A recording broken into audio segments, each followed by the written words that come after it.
Welcome to Open ELMS Podcast, turning your learning into a conversation. I am so excited for this one.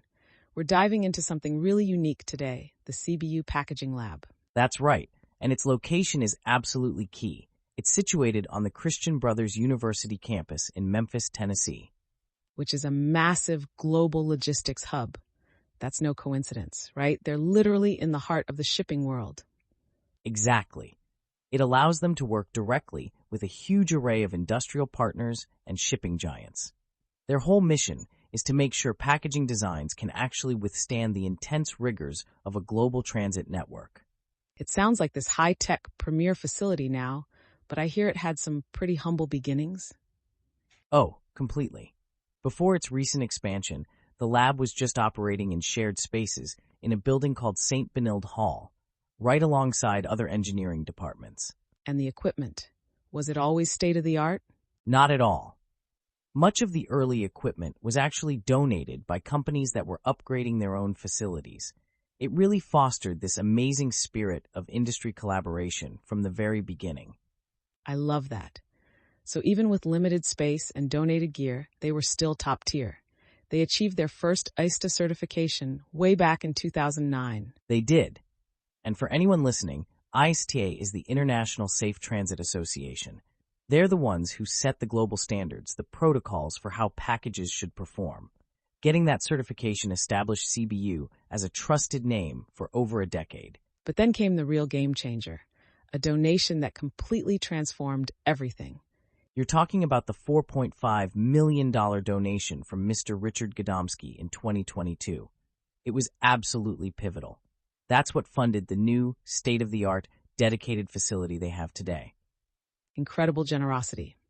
So let's get into the nitty-gritty. What can this new transport testing lab actually do? Okay, the capabilities are staggering. It's certified for ISTA Series 1, 2, 3, 6, and 7.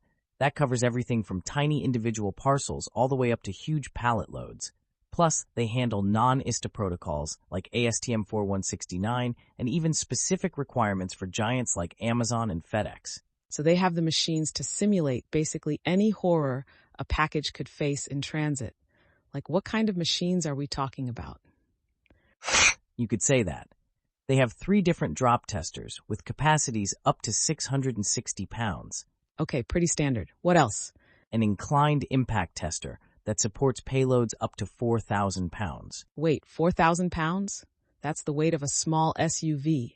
They're ramming car-sized weights into things? Essentially, yes, and it gets better. They have 2 compression tables that can apply a maximum of 15,000 pounds of capacity. 15,000. I can't even picture that amount of force. And what about the constant shaking on a truck or a plane? They've got that covered with 3 random vibration tables that perfectly simulate road and air transit. So yes, they have the physical stresses locked down. But that's only part of the story. There's more? What else is there besides dropping, crushing, and shaking? Temperature. And this is where CBU has made history. In January 2025, their thermal lab received its ISTA certification, making CBU the first university worldwide to operate such a facility. Get out! The first in the world? That's unbelievable.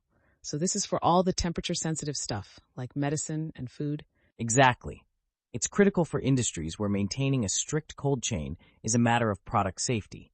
They run protocols like ISTA 7D, 7E, and Standard 20. So how do they do it? Do they just have a big freezer? It's a little more advanced than that. The lab features 4 distinct environmental chambers. They range in size from a compact 3 cubic feet to a massive 800 cubic feet. And with those, they can simulate any climate on Earth, I assume? From scorching desert heat to freezing Arctic cold. It allows for accelerated aging studies and ensures products stay safe and effective no matter what crazy weather they encounter during shipping. Okay, I have to challenge this for a second. So we have the physical transport and the thermal environment covered. But surely the actual material of the packaging matters. A cardboard box isn't just a cardboard box, right? You've hit on the third crucial piece of the puzzle. Beyond transport and thermal, the lab has comprehensive equipment for evaluating the physical properties of the packaging materials themselves. Ah, So they're testing the cardboard and other substrates before they even become a box.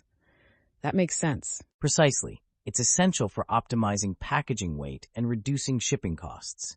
For example, they have an edge crush tester. Let me guess. It measures how much force it takes to crush the edge of a piece of fiberboard. You got it. That directly relates to the stacking strength of a box. Then there's the Mullen burst tester. Bursting. Sounds like it tests for puncture resistance? Exactly right. And finally, they have a tensile tester, which determines a material's stretch and break points.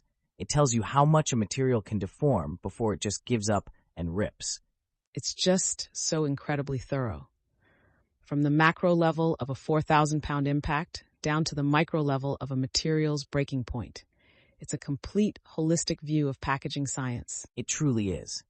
The CBU Packaging Lab, from its collaborative history and the Godomsky legacy to its pioneering work in thermal and material testing, is a world-class institution. And that's all the time we have for today on the Open ELMS podcast. We hope you enjoyed this deep dive. Join us next time. See you next time.